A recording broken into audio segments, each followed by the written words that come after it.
Hey everybody, thanks for checking out today's video.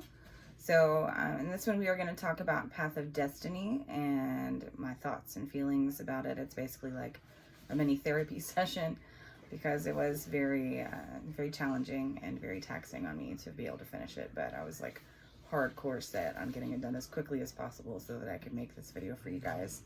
As always, I apologize for any background noise. It is still summer break, so the kids aren't back in school yet. We still have a couple more days, but I wanted to get this video out for you guys so that way, you know, you're a little bit more prepared as to what my thinking is on this. So let's go ahead and let's get started.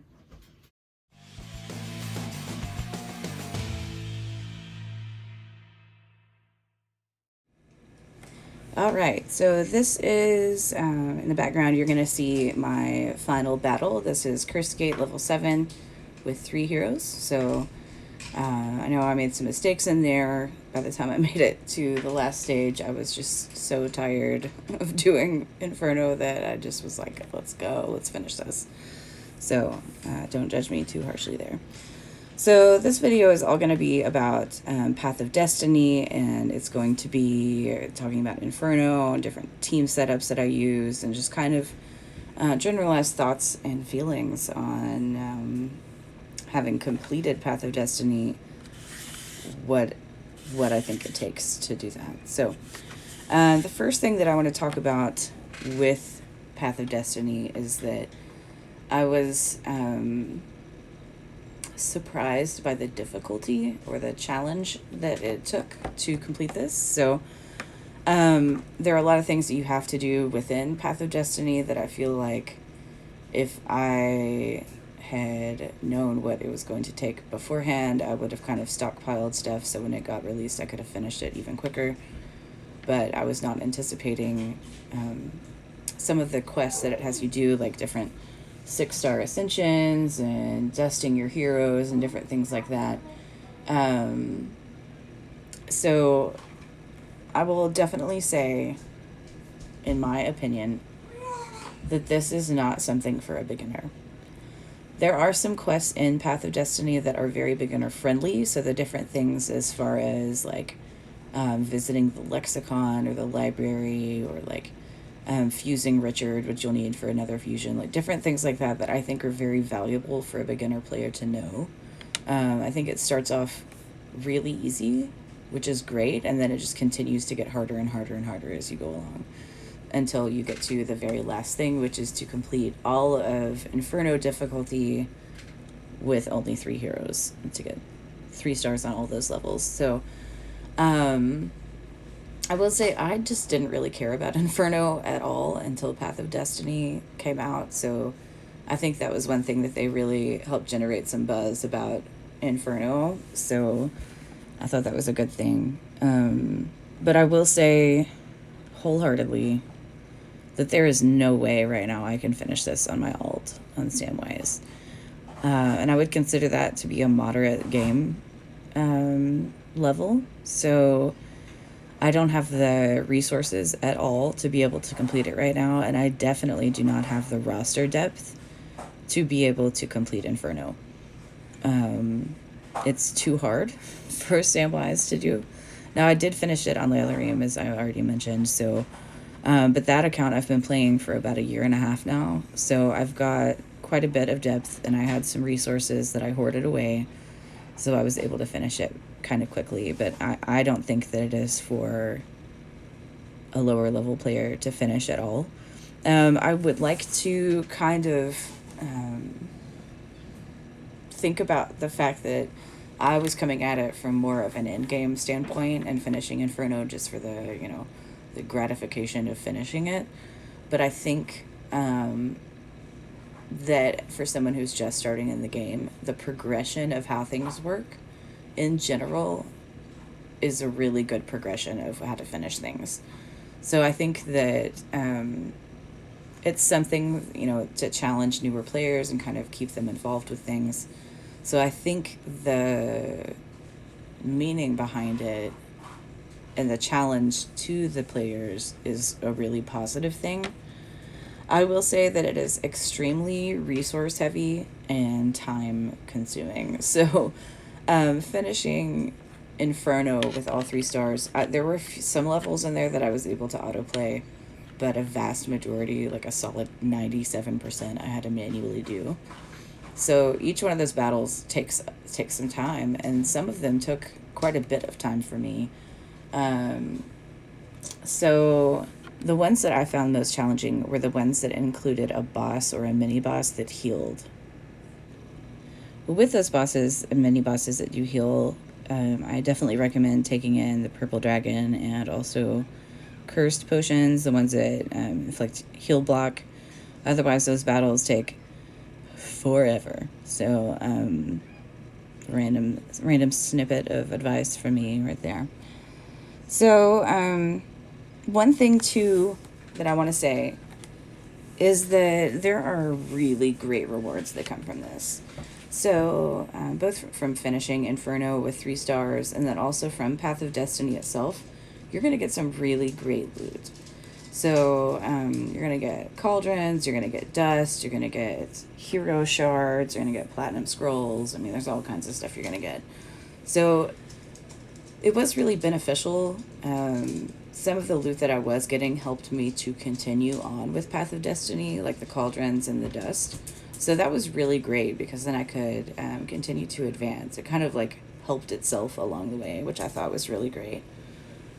And for me, I think finishing it wasn't really worth Lumina, to be honest.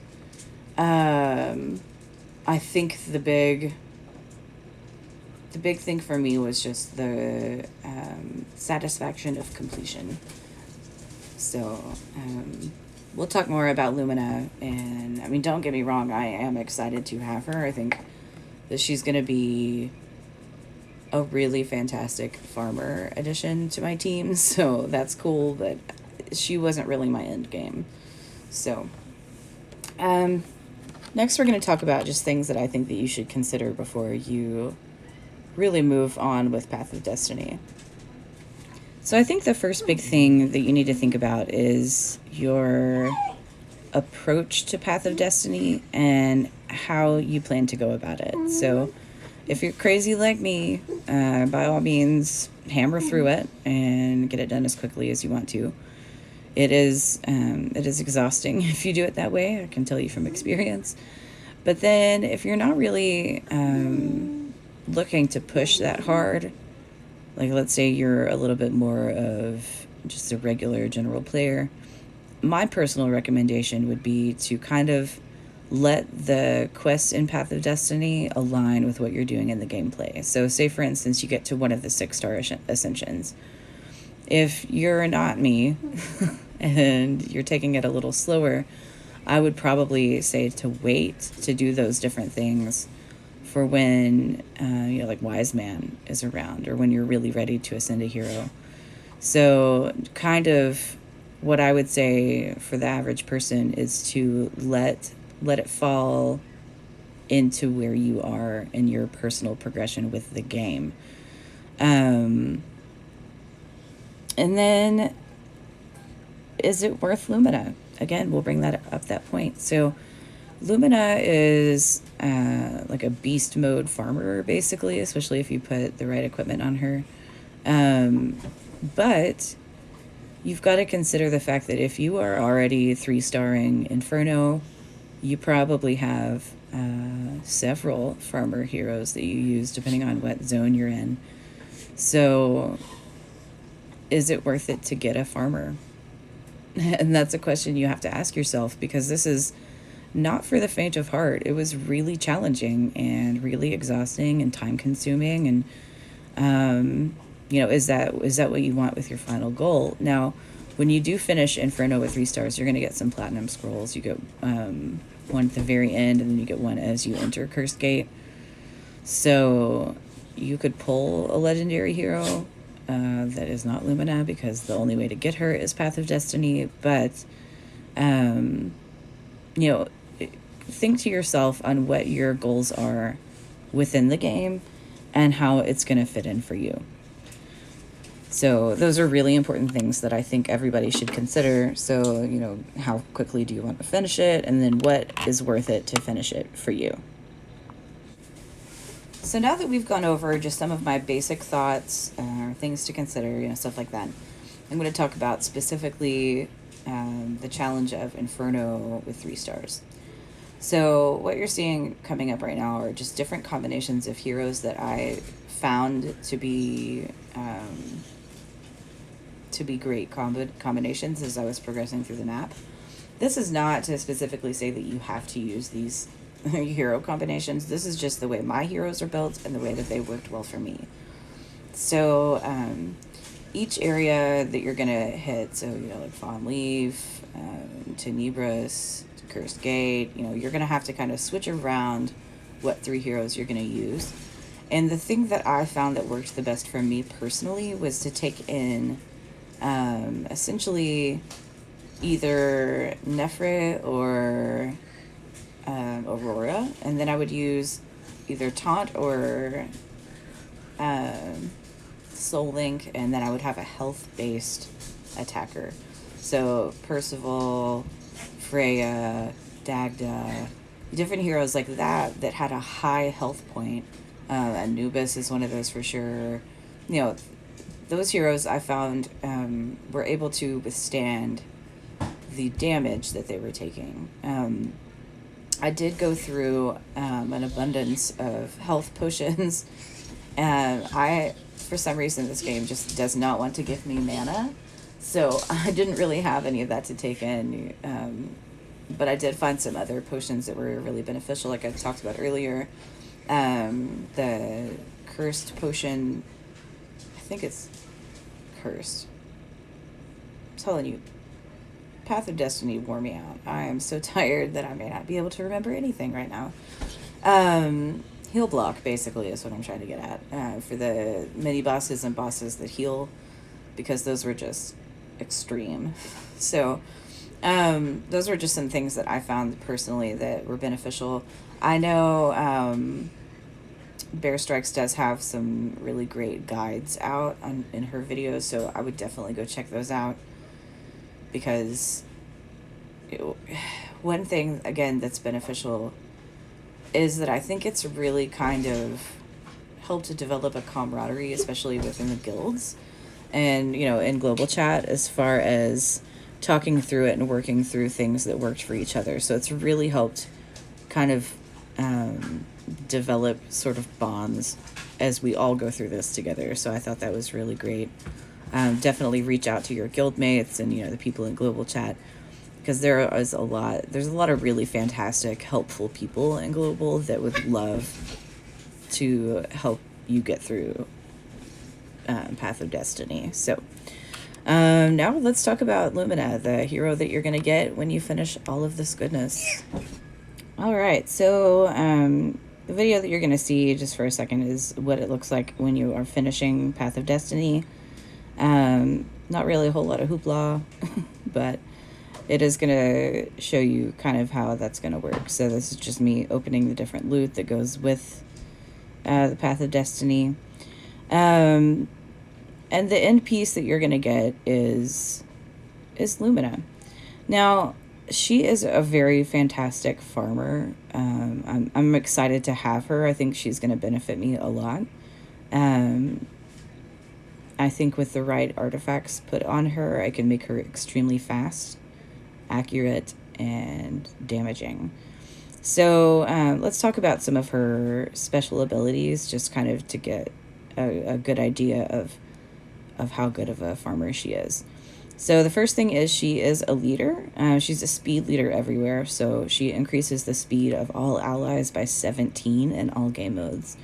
And it never hurts to have a speed leader, especially when you're farming. I think that's an excellent skill to have as your leader, as you're doing things. So let's look at her special skills. So she has a chance to inflict burn on all enemies, and then she deals damage to all enemies based on her attack percentage. So I like this because you're getting a negative status and you're also getting damage every time she fires her special ability. And then her passive ability, and this is where she really turns into kind of something awesome. she's got when you max out her passive ability, she gains 65 mana at the start of each wave. She gains 5 mana for every burn status affected by her special ability, and she gains 15 mana for killing an enemy. Mana gain is increased by 1. Now that is when her special is maxed out. I'm sorry, her passive is maxed out, and that's really what you're going to want, at least in my opinion, with Lumina. Because essentially, if you put one set of charge artifacts on her, and then you have her passive maxed, she's going to start off every wave with 100 mana. So just right off the bat, ready to fire. And then she gains mana for every burn status she has. And so essentially, you're looking at a hero that can be very fast. But the mana gain is really what's going to be crucial, because she can fire often and really just kind of make for a speedy run. When you're looking at this and you're kind of considering if Lumina is worth it for you, how fast of a farm do you need? Like, do you need an 8-second farming run? Because she might be the hero for you. But if, running 30, 40-second runs when you're, grinding, if that's more of your style, it may not be a hero that you necessarily need. But I am really excited to have her. I think all in all, she's a fantastic hero to have. I do like knowing that I've completed it and I can just move on with my life now. So just in summary, Path of Destiny, I think, is really great for sort of end game players. I think that it can also be very beneficial for those that are just starting to really kind of build up and grow with it. I think it's done an excellent job of getting people to communicate with each other, both in global and in guild chat, to kind of work together towards successfully completing this. But I will say that it is very time consuming, very resource consuming, and if you try to power through it like I did, it was draining for me to finish it. So I think that's all that I really have with this. I hope that this kind of gives a little bit more insight as far as at least my thoughts and feelings are about Path of Destiny. I hope that this benefits somebody out there. If you have any questions or comments or anything, definitely leave those in the comment section. I'd love to open up a conversation about Path of Destiny and kind of how different people feel, or questions or anything like that. Because I didn't address everything in it. I might do some follow-up videos once school starts back. So when I have time to myself again. But definitely let me know if there's anything that I can assist you with now. But yeah, I hope you guys have a really fantastic day, and I look forward to talking to you guys.